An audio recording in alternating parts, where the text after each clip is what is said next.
दूसरी चीज़ connected to last 10 days एतकाफ़। मैंने बहुत कहा आप लोगों से कि प्लीज़ मुझसे ये सवाल ना पूछें, माशरे में इस वक़्त लाखों की तादाद में बताने वाले मौजूद हैं, बट आप मेरी कुछ अपनी स्टूडेंट्स हैं, जिनको सिर्फ़ मेरी ज़ुबान से सुनना होता है। और क्यों सुनना होता है? बस मुझे इतना पता है, अल्हम्दुलिल्लाह मैं अल्लाह का एहसान मानती हूँ कि अल्लाह ने उनके दिलों में एहतराम और मोहब्बत डाली है। वन थिंग सिंपली, एतकाफ़ जो कि रमज़ान की प्रॉपर मसनून इबादत है, जिसको आप कहती हैं अ प्रॉपर टर्मिनोलॉजिकल एतकाफ़। टर्मिनोलॉजी में जो प्रॉपर एतकाफ़ है एज़ एन इबादत अल्लाह के रसूल की सुन्नत सल्लल्लाहु अलैहि वसल्लम, वो 10 दिन का होता है।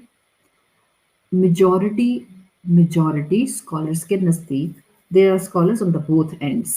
अब आप खुद स्टडी कर लें उसके ऊपर, जो लोग पढ़ाते हैं आपको फ़िक़्ह, आप उनसे पूछ लें। अदरवाइज़ मैंने आपको दोनों ओपिनियंस बता दिए। मेजॉरिटी स्कॉलर्स के नज़दीक आई बेटर नॉट से मेजॉरिटी स्कॉलर्स के नज़दीक, आई बेटर से कि एक साइड ऑफ द स्कॉलर कहते हैं कि एतकाफ़ औरत का भी मस्जिद में ही होता है। ज़ाहिर-सी बात है वो उस मस्जिद में जाएगी जहाँ सिक्योरिटी के साथ-साथ एक कंफर्टेबल सिस्टम होगा उसके लिए जिसमें वो 10 दिन गुज़ारेगी। और एक दूसरी साइड ऑफ स्कॉलर कहते हैं कि नई हालात की वजह से खातून अपने घर के अंदर भी एतकाफ़ कर सकती हैं, 10 दिन वाला।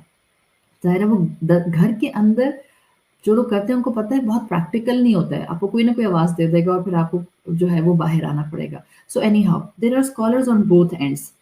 आप अपने घर वालों को नाराज़ करके, आप उनसे झगड़ा करके, आप उनसे लड़ाइयाँ करके, आप मस्जिदों में जाके एतकाफ़ नहीं करेंगे। ये तो मेरी आपसे रिक्वेस्ट है। जब बात आती है एतकाफ़ कौन-सा है, तो प्रॉपर मसनून एतकाफ़ 10 दिन का है। One side of the scholars औरत भी मस्जिद में जाएगी जहाँ सिक्योरिटी होगी और घर वाले राज़ी होंगे। Other side of the scholar घर में रहेगी और घर के अंदर ही वो अपने आप को कमरे में बंद करेगी और अपने आप को वो एतकाफ़ में अज़्यूम करेगी जैसे कि वो इस वक़्त सिक्लूशन में प्रॉपर्ली है। अब ये जो हमारे ज़हनों में सवाल आता है, क्या एतकाफ़ 3 दिन का होता है? क्या 2 दिन का होता है? क्या 5 दिन का होता है? तो अब इसको मेरी बात गौर से समझ लें। मसनून प्रॉपर इबादत जो एतकाफ़ की है, वो तो स्टैंडर्ड है। मसनून एतकाफ़ 10 दिन का और मस्जिद में या औरत का घर में भी कुछ स्कॉलर अलाउ करते हैं।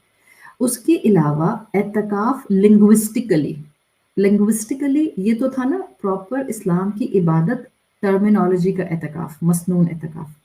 अब है लिंग्विस्टिकली एतकाफ़, यानी खुद को सिक्लूजन में ले जाना for a certain period of time. अब ये लिंग्विस्टिकली अगर मैंने एतकाफ़ करना है, तो मैं ज़ोहर से असर के दरमियान भी कर सकती हूँ। मैं अपने आप को कमरे में बंद कर लूँ और मैं उस वक़्त फ़ोन अपना बाहर कहीं साइलेंट करके या उसको एयरप्लेन मोड पे करके छोड़ दूँ अपने से कोसों दूर और मैं बैठ जाऊँ और मैं ज़ोहर और असर के दरमियान में सिर्फ़ नमाज़ पढ़ के कुरान पढ़ूँ, दुआएँ माँगूँ, ज़िक्र करूँ, तस्बीहात करूँ, दूसरी नमाज़ पढ़ूँ और फिर नमाज़ पढ़ के अपनी रूटीन से बाहर आ जाऊँ। यहाँ से लेकर 1 दिन का हो, 2 दिन का हो, 5 दिन का हो, 6 दिन का हो, it's up to you, but this will be linguistic एतकाफ़। This will not be that special Ramzan की आखिरी अशरे की टर्मिनोलॉजी जो मसनून तरीके से एतकाफ़ की कैटेगरी में आती है, वो फिक्स्ड है, वो 10 दिन की है। हाँ, छोटा एतकाफ़ करने का भी आपको सवाब मिल जाएगा। क्यों रिस्ट्रिक्ट करते हैं अपने ऊपर आने वाले अजर और सवाब को? सवाब मिलेगा। कौन इंसान आपको बता सकता है कि अगर आपने 10 दिन का मस्जिद में जाके भी एतकाफ़ कर लिया तो आपको सवाब मिलेगा कि नहीं मिलेगा? ये तो सिर्फ़ अल्लाह जानता है कि उसने मेरी इबादत कबूल की है कि नहीं की है। मैं अपनी मर्ज़ी से तो मैं तो नहीं आपको बता सकती आपकी सारी इबादतें कबूल हो रही हैं। हाँ, मैं इंडिकेटर्स दे के कह सकती हूँ। अल्लाह आपको इबादत की तौफ़ीक दे रहा है, इंशाअल्लाह अल्लाह की रहमत से मुझे हुस्न ज़न है कि अल्लाह आपकी इबादत कबूल फ़रमाएगा। That's the mindset of a believer. तो अब एतकाफ़ की डेफिनिशन भी क्लियर हो गई। प्लीज़ अब मुझे कोई सवाल मत भेजिएगा मज़ीद। मैंने अब यहाँ क्लियर कर दिया।